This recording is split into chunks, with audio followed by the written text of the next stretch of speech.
अगं लवकर ये ना. काय रे? मला खालपर्यंत सोडायला येतेस. एक गंमत सांगायची आहे. पण माझे कपडे? पुन्हा साडी नेसायची आहे. जिन्यात कोणी तुला पसंत नाही करणार आहे ग. चल. अरे हो हो हो, चल ग. थांब थांब थांब. अरे थांब. काय रे पोट्या? एवढं चोरून सांगण्यासारखं काय आहे? मी माझ्या आईला लवकरच भेटणार आहे.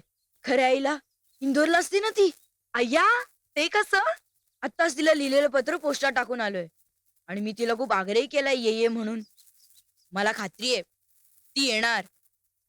काहीतरीच कारभार करून ठेवतोस का रे पोट्या? मला तर असं झालंय, कुठून तुझ्या खऱ्या आईला मी इंदोरला पाहिलं आणि कुठून तुला येऊन सांगितलं.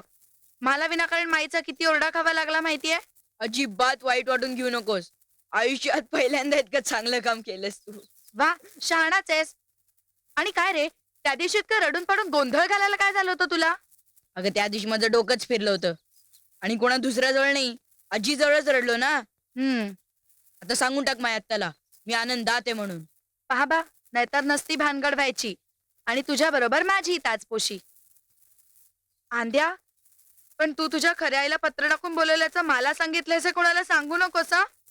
नाहीतर सगळे म्हणतील मीच फितवलं म्हणून. घे बघू विद्येची शपथ. मला माहिती नाही, आपल्या कानी सात खडे रे बाबा.